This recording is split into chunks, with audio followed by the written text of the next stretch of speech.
다같이 사도신경 신앙고백 드리심으로 새벽 예배를 하나님께 올려드리겠습니다. 전능하사 천지를 만드신 하나님 아버지를 내가 믿사오며 그 외아들 우리 주 예수 그리스도를 믿사오니 이는 성령으로 잉태하사 동정녀 마리아에게 나시고 본디오 빌라도에게 고난을 받으사 십자가에 못 박혀 죽으시고 장사한 지 사흘 만에 죽은 자 가운데서 다시 살아나시며 하늘에 오르사 전능하신 하나님 우편에 앉아 계시다가 저리로서 산자와 죽은 자를 심판하러 오시리라. 성령을 믿사오며 거룩한 공회와 성도가 서로 교통하는 것과 죄를 사하여 주시는 것과 몸이 다시 사는 것과 영원히 사는 것을 믿사옵나이다. 아멘. 찬송하시겠습니다.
오늘도 하나님의 은혜를 따라 은혜와 감사와 평강과 소망이 넘치는 복된 하루가 되시기를 주님의 이름으로 축복합니다.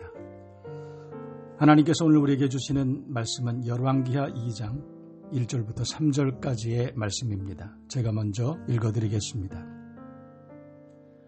여호와께서 회리바람으로 엘리야를 하늘에 올리고자 하실 때에 엘리야가 엘리사로 더불어 길갈에서 나아가더니 엘리야가 엘리사에게 이르되 청컨대 너는 여기 머물라 여호와께서 나를 베델로 보내시느니라.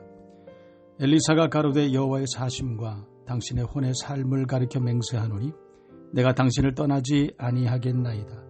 이에 두 사람이 베델로 내려가니 베델에 있는 선지자의 생도들이 엘리사에게로 나와 이르되 여호와께서 오늘날 당신의 선생을 당신의 머리 위로 취하실 줄을 아나이까. 가로되 나도 아나니 너희는 잠잠하라. 아멘. 오늘 성경을 보면 드디어 엘리사의 사명의 길이 끝납니다. 하나님께서 그를 부르시기로 작정하셨다. 성경은 그렇게 말씀하고 있습니다. 천하의 엘리야가 오늘 그 사명을 다 마치고 주님께서 부르시는 은혜로운 영광의 현장에 오늘 서 있다는 것입니다. 불로 역사했던 엘리야입니다. 기도할 때 하나님 앞에 기도하면 3년 동안이나 이스라엘에 가뭄이 있게 하였던, 하늘을 닫기도 하고 하늘을 열기도 했던, 영웅같이 인생을 살았던 엘리야가 자기의 삶을 마무리합니다. 여러분, 세상이 아무리 영웅호걸이라 할지라도 하나님께서 부르시는 때가 있습니다. 영원하지 않습니다. 세상의 어떤 귀인이라도 권력자라도 지식인이라도 하나님께서 그 때를 정하시고 부르시는 때가 있습니다. 세상의 것은 영원한 것이 아무것도 없습니다. 세상의 생명도 재물도 권력도 지식도 영원하지 않습니다. 그래서 영원하지 않은 세상의 것을 땅의 것을 의지하고 사는 것만큼 허무한 것이 없습니다. 성경은 푸른 마르고 꽃은 시드나 오직 영원한 것은 여호와 하나님의 말씀뿐이라고 이사야 선지자는 우리에게 가르쳐주고 있습니다. 그러므로 우리가 세상의 바람과 같이 흔들리는 것을 붙잡는 것이 아니라 영원하고 견고한 하나님의 말씀, 가장 높은 가치 우리 주 예수 그리스도를 붙들고 사는 것이 지혜라고 성경은 그렇게 말씀하고 있습니다. 가장 높은 가치는 우리가 선택할 때 가장 우선순위로 두고 있는 그것을 말하는 것입니다. 세상을 의지하고 세상의 가치를 두고 사는 사람들은 가장 중요한 순간에 그것을 붙듭니다. 그러나 하나님의 말씀을 붙들고 사는 사람, 견고하여 흔들리지 않고 가장 높은 가치로 하나님의 말씀을 붙들고 그 말씀 안에 하늘의 평강을 누리고 살게 되는 것입니다. 저는 이제까지 목회 생활을 30년쯤 하는 것 같습니다. 그런데 제게도 간증이 있습니다. 제게도 부끄러운 일이지만 간증할 것이 있습니다. 저는 30년 가까운 목회 생활을 하면서도 사실은 아직도 새벽 예배 때 새벽에 먼저 일어나서 세수를 하고 성전에 나가는 것이 아직도 사실은 힘이 듭니다.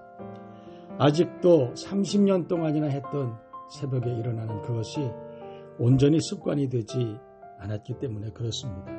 매일매일 아침에 일어나면서 얼마나 힘든지 모릅니다. 그런데 그때마다 저를 벌떡 일어나게 하는 두 가지 생각이 있습니다.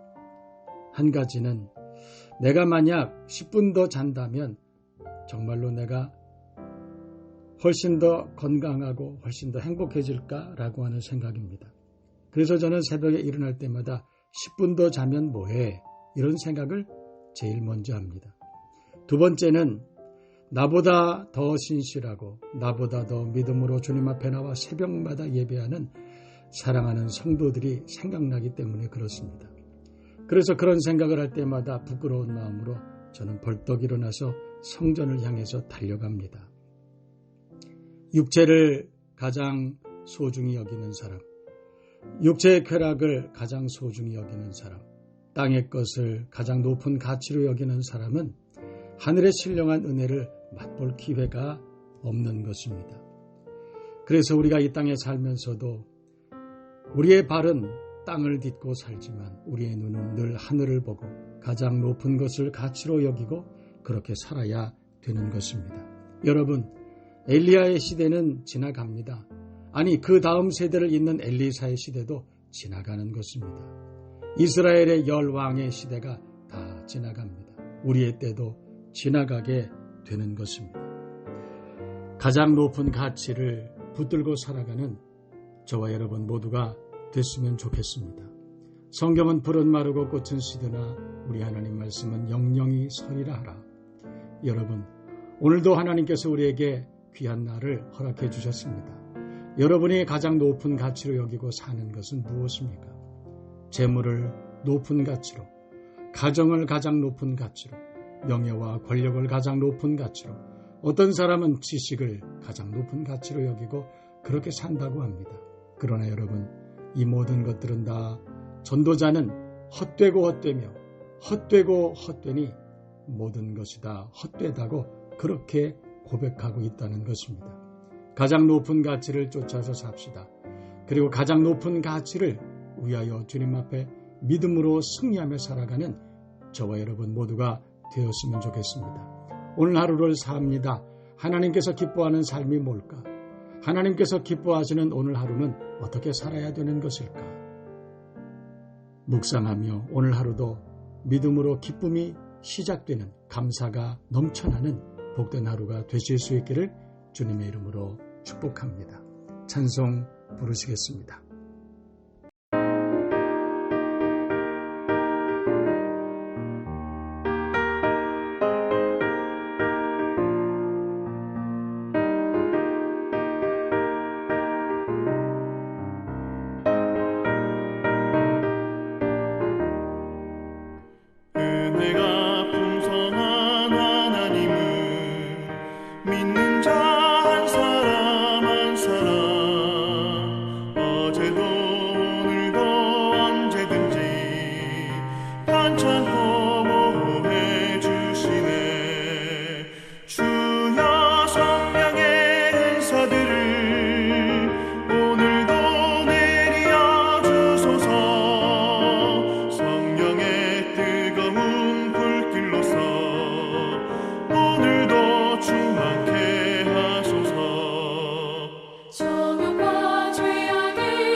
이제 다 같이 말씀을 묵상하시면서 함께 기도하는 시간을 가집니다.